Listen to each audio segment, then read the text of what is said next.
क्या रे अनंतु, इतना बड़ा केस जीत गया है, तू खुश क्यों नहीं है? बात क्या है आखिर मेरे भाई? नहीं, कोई बात नहीं है। वैसे वो लड़की जज है क्या? लड़की? कौन सी? वो फैमिली कोर्ट में आकर जज बनी है, उसकी बात कर रहा है? हाँ। पेपर नहीं पढ़ता है तू? नुसरत फातिमा बेग बहुत छोटी उम्र में जज बनी है, पेपर में नाम आया है, सब जगह फेमस है। बड़े बड़े केस जीतते और छोटी छोटी बातें ध्यान में नहीं रखते हो। छोटे उस्ताद, तुम्हारा टिफिन खाली हो गया क्या? हाँ, एकदम खाली है। अनंतु, मैं आऊंगा करके तुमने खाना नहीं खाया और मेरा इंतजार भी कर रहे थे। ग्रेट दोस्त। एक बात सुन, मैंने आज नुसरत को देखा। क्या? नुसरत को देखा? हाँ। कहाँ? फैमिली कोर्ट में। यार वो जज बन गई है। जज? अब हो गया कल्याण। मैंने कहा था ना कि ये तेरा लव मैटर आगे काम नहीं करेगा। नॉर्मल लड़की को पटाना इतना मुश्किल है आज की डेट में, और ऊपर से तू जज को पटाएगा? हो ही नहीं सकता। क्यों? जज है तो क्या हुआ? जो कोर्ट में है वो दिल में नहीं आ सकती। ये कोई कानून है क्या?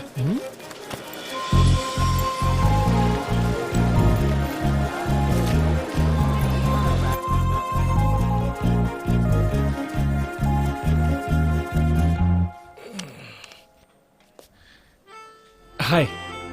हाय। मैं कौन हूँ तुम्हें पता है? इसमें नया क्या है? मुझे पता है कि तुम एक वकील हो। बताओ तुम्हें क्या काम है? मैं अनंतु। अनंत कृष्णा क्रमधारित आया, वही 2011 लॉ कैंप। तुम्हारा गाना कुछ याद आया? ओह, याद आया? याद आया। तुम भी इसी कोर्ट में प्रैक्टिस कर रहे हो? हाँ, इतनी छोटी सी उम्र में तुम जज बन गई हो, इसीलिए तुम्हें विश करने के लिए आ गया। कॉन्ग्रेचुलेशंस। Thank you. शाबाश बेटी। मेरा इतना ही लक्ष्य है अब्बू कि मेरे जैसे बच्चों के मन में माँ बाप के लिए कभी भी गुस्सा नहीं आना चाहिए। ऐसे बच्चों के भविष्य के लिए कुछ अच्छा हो सके, बस इसलिए मैं जज बनी हूँ। यही मेरा लक्ष्य है। तुम जरूर कामयाब होगी। खुदा की दुआ हमेशा तुम्हारे साथ है। आहा, वत्सला, गुरुमूर्ति राय की पहली बेटी की कुंडली आई है। हमारे अनंतु की जन्म कुंडली से कितनी मेल खा रही है वो देख रहा हूँ। पूरे 28 गुण मिल रहे हैं। इस शनिवार लड़की देखने के लिए बुलाया है। आपको पता है, मेरे उम्र के लड़के वीकेंड पर फिल्म देखते हैं, पॉपकॉर्न खाते हैं, और एक मैं हूँ जो हर वीकेंड लड़की देखने जाता है। मम्मी देखो, इसके बाद मैं कोई लड़की नहीं देखूंगा। क्या हुआ अनंतु? लड़की देख देख कर परेशान हो गए हो क्या? परेशान मत हो बेटा, मुझे देखो, मैंने तुम्हारी मम्मी से शादी करने से पहले 90 लड़कियों को देखा है। हाँ, एक से बढ़कर एक लड़की थी यार। हाँ? इतनी खूबसूरत लड़कियों को देखने के बाद मैंने तुम्हारी माँ को देखा और वो मेरी जिंदगी में आ गई। कितनी लड़कियों को देखा वो जरूरी नहीं है, किसके साथ रिश्ता जुड़ता है वो जरूरी है। रिश्ते हमेशा ऊपर से जुड़कर आते हैं। अच्छा, आप कहते हैं कि जोड़ियां ऊपर से बन के आती हैं, तो हम लड़की क्यों ढूंढ रहे हैं? जिसे मिलना है वो अपने आप मिल जाएगी। बेटा, जोड़ी तो ऊपर वाला ही बनाता है, वो हमें मिलना चाहिए और उसे ढूंढने के लिए हमें प्रयत्न करना चाहिए। प्रयत्न करना चाहिए। जोड़ी बनाता है ऊपर वाला, पर हमारा भी प्रयत्न जरूरी है।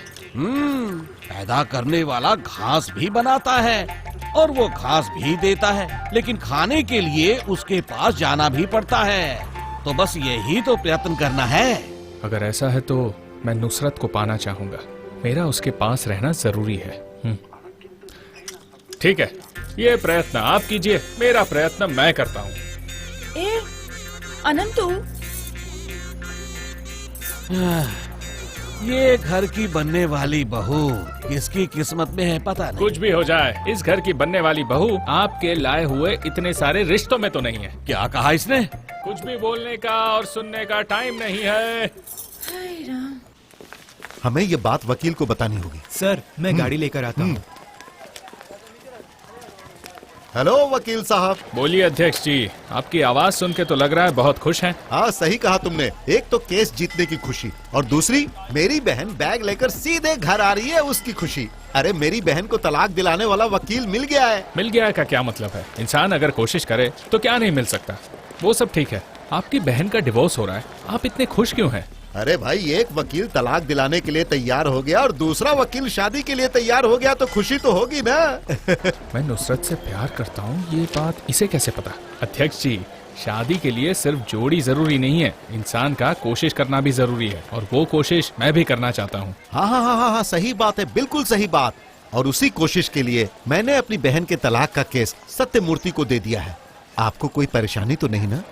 मुझे क्या परेशानी होगी? आपने ये केस सत्यमूर्ति को दिया है, इसका मतलब है कि ये केस जल्द से जल्द सॉल्व हो जाएगा, ये तो गारंटी है। और आपकी बहन को जल्द से जल्द तलाक मिल जाएगा। मैं तो बस यही प्रार्थना करता हूँ कि तुम्हारी बात देवी माता सुन ले। सुन लेंगी, सुन लेंगी।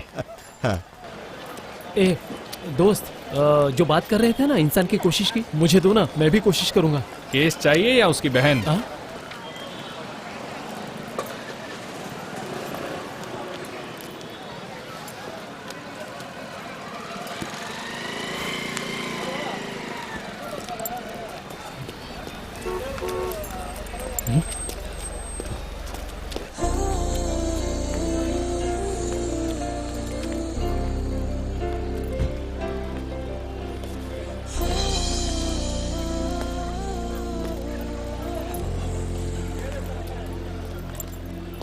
मुझे नुसरत के साथ रहने के लिए कुछ ना कुछ तो करना पड़ेगा, ये भी नहीं चलेगा। हे भगवान, तू ही कुछ रास्ता बता।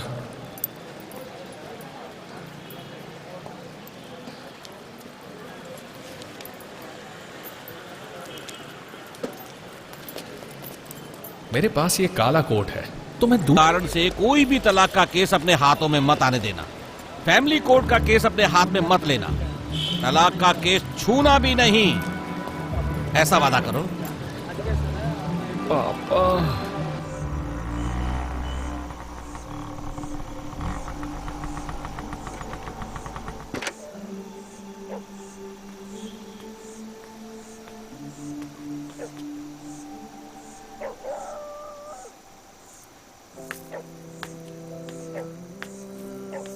यहाँ क्यों बैठे हो? हाँ? घर के अंदर क्यों नहीं बैठे? कुछ परेशानी है क्या बेटा? नहीं, कुछ नहीं पापा, कुछ सोच रहा था, कंफ्यूज्ड हूँ, करना चाहिए या नहीं। ज्यादा परेशानी है क्या? कुछ नहीं पापा। ओह वकील साहब, तुम हमारे रहस्य छुपाते हो और मुझे तुम्हारा रहस्य नहीं छुपाना चाहिए। रहने दो बेटा, छोड़ो, अब मैं इसके बाद नहीं पूछूंगा। लेकिन एक बात ध्यान में रखो, तुम किसी भी बात को लेकर कंफ्यूज मत हो। तुम्हें जो सही लगता है वही करो। हाँ, तुम्हारा उद्देश्य सही होना चाहिए, बस। वो सब ठीक है, पर मेरे विचार से अगर किसी को परेशानी हुई तो? इसीलिए कह रहा हूँ, तुम्हारा उद्देश्य सही रहना चाहिए। ये जीवन एक योद्धा की तरह होता है। यहाँ जीने का एक ही मकसद है, हम जिस रास्ते पर चल रहे हैं वो ठीक होना चाहिए। ये बंधन, ये संबंध, इसके बारे में ज्यादा नहीं सोचना चाहिए। ये जो तुमने किया है ठीक है या बुरा है, ये आज नहीं तो कल पता चल ही जाएगा। अब जो मैं कहने जा रहा हूँ उसे ध्यान से सुन।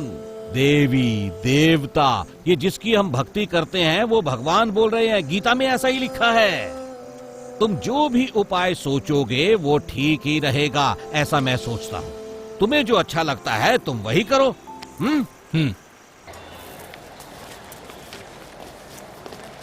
सर नमस्ते। नमस्ते। आप जो फैमिली कोर्ट में केस हैंडल कर रहे हैं, कौन सा? वो सिद्रा और रक्षा का, उस केस को मैं हैंडल कर सकता हूँ क्या? क्या भाड़े के बर्तन में खाना बन रहा है तो थोड़ा सा मिलेगा, इसी आस रखते हो क्या भाई? सिविल और क्रिमिनल छोड़कर आप मेरे पेट पे लात मारना चाहते हो? कमाल करते हो भाई, 3 साल से वो केस चल रहा है, मैं यहाँ नहीं हूँ तो सही जा रहे हो।